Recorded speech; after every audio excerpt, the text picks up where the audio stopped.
Maraming salamat, Senator Tolentino. Ngunit ang ating tinatanong ngayon, eh, kung bakit ipapadala ng Amerika ang kanilang mga dating empleyado sa ating bansa. Wala naman tayong kinalaman dito. Hindi ba nila tayo binigyan ng dahilan? What reason was given by the U.S. for making the aforementioned request, if any? Ambassador Romualdez, Secretary Manalo, and as mentioned by Senator Tolentino, are they in fact refugees? What is the understanding of the DOJ, the DFA, and the BI of the term refugee?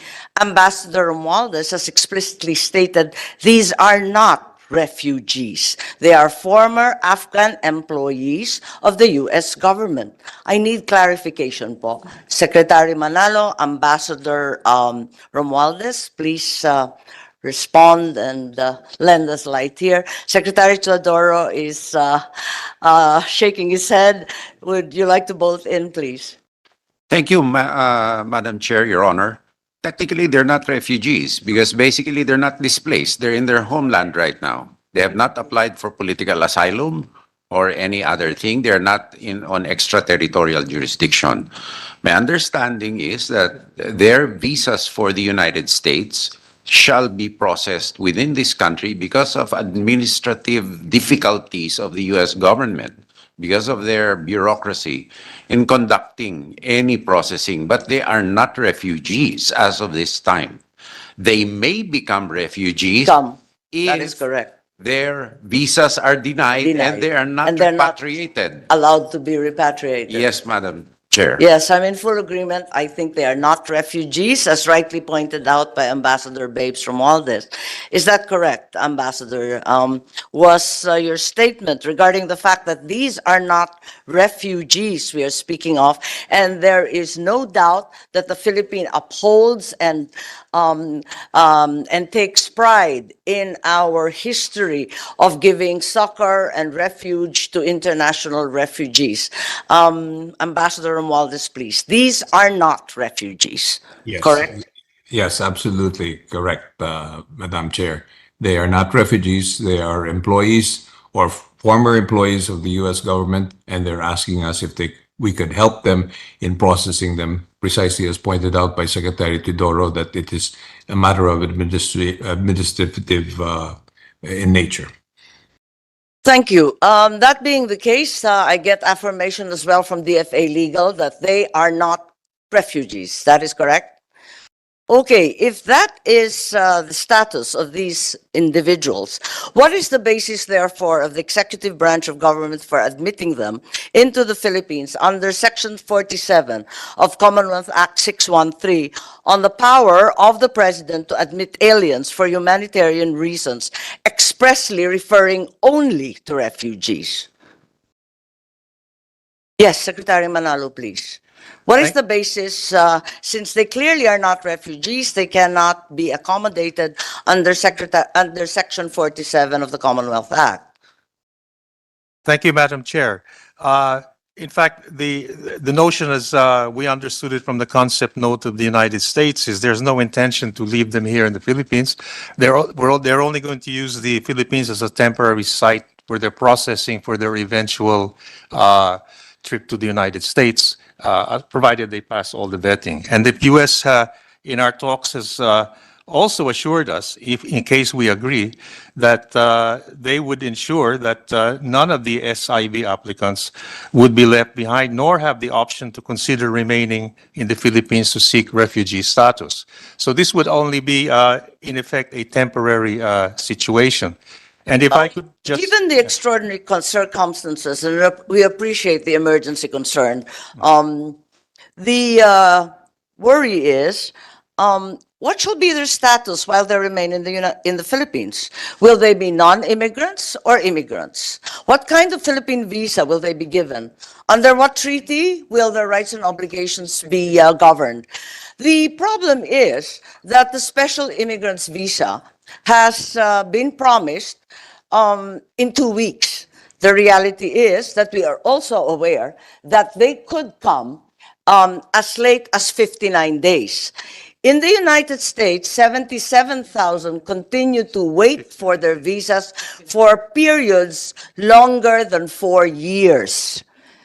May we have clarity on their status while they remain in the Philippines? Thank you, Madam Chair.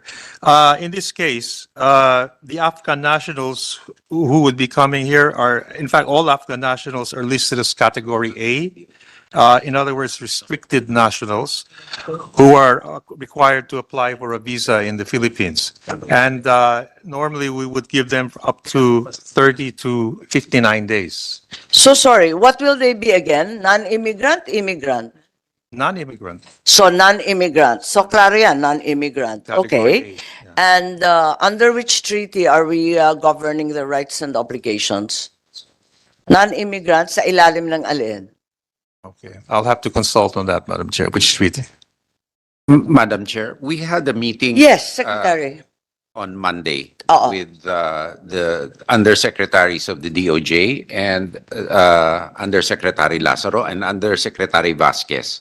Actually, the major problem here really is an immigration problem and a legal problem.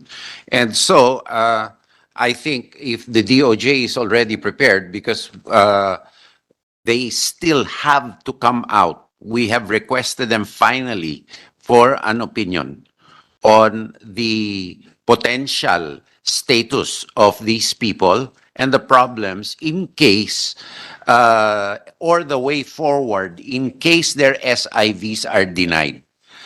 To date, Madam Chair, we are still waiting for the opinion. It was only formalized last week that the DFA shall be the lead agency in our conference, person-to-person conference. And we are very sensitive to the issues raised by the chairperson that this not being per se a humanitarian issue, it could turn into a humanitarian issue in case the obligations of the other party are not complied with.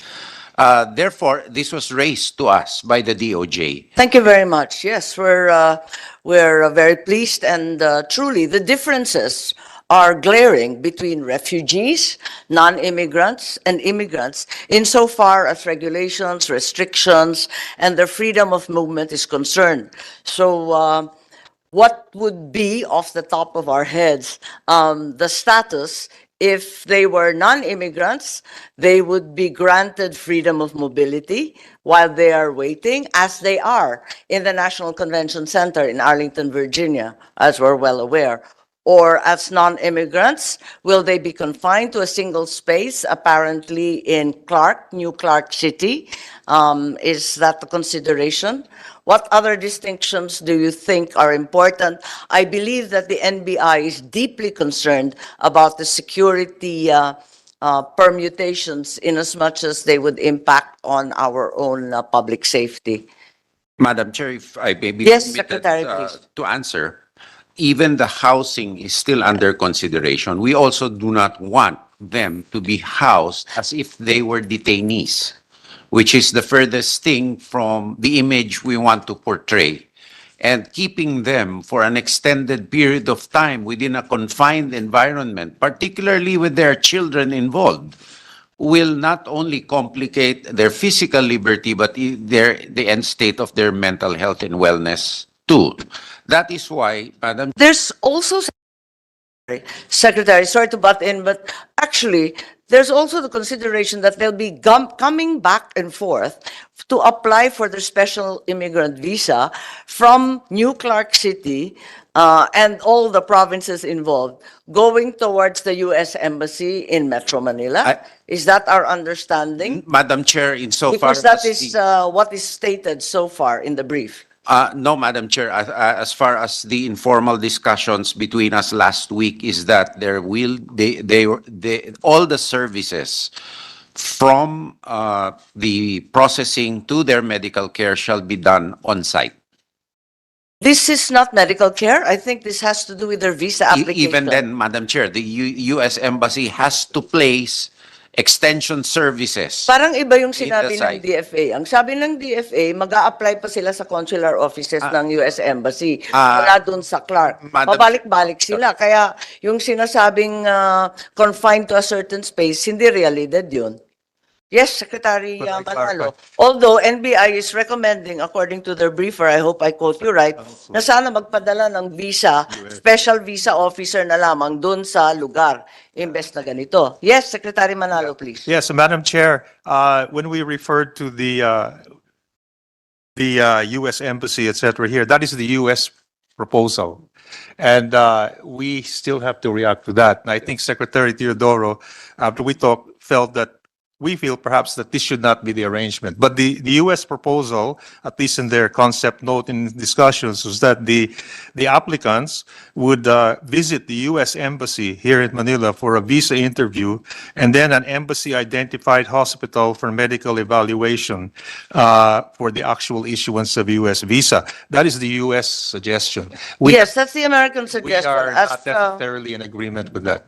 I understand. The reason, of course, is that until October of last year, in the National Convention Center of Virginia, where they were actually being processed, they could leave the facility at any time, were not considered prisoners by any means, and could therefore have freedom of mobility. Is that the same thing we're suggesting? And have we consulted New Clark City, Tarlac, for example, Pampanga, Subic, and the rest of the ramparts?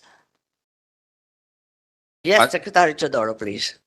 Madam Chair, we have not proceeded to that extent as far as I know. And if there will be, insofar as the Department of Defense and perhaps even our fellow security sector officials, the least amount of area they can travel from and to would be naturally physically better for us. Now, the optics of this may be different, but the least amount of travel. However, we have not discussed in thorough detail a definite site where this will be. And we definitely have to consult with the officials involved in the areas, just like we have when we apply for an ECC, for that matter, Madam Chair. Yes, I'm just curious why there's been a change of heart. I mean, in the past, we're aware that following the withdrawal of the United States from Kabul, many Afghans were processed in the United States. Bakit bilang nabago? They used to house the Afghan evacuees in facilities within the U.S., like I said, the National Conference Center in Virginia. And then in September 2022, there appears to have become a new strategy where the Afghans arriving in the U.S. no longer will be temporarily housed in safe haven facilities in the U.S. What is the reason? Maybe Ambassador Romualdez, you can tell us what is the reason for the change in strategy of the United States. Bakit ayaw na nila tanggapin yung mga Afghan doon sa National Convention sa Arlington? Napakarain na nung dumaan doon. Ba't biglang nagbago? At biglang tayo na ang kinakatukan? Well, actually, they're really, the fact is that there are quite a number of them. And as you said, they have that here in Virginia. Pero the main reason why they're also asking other countries, we're not the only one, by the way. There are other countries. I think Germany is also being asked. They also had a processing center in Qatar, and from what I understand, also in Albania. Is because there's just so many of them that they would like to be able to do it quickly as possible, because they have a timeline, I suppose. And that's the reason why we're being asked as an ally of the United States. We are one of a number of countries that they have requested if they could use it. They use the country for the processing of these Afghan nationals that work with the United States government.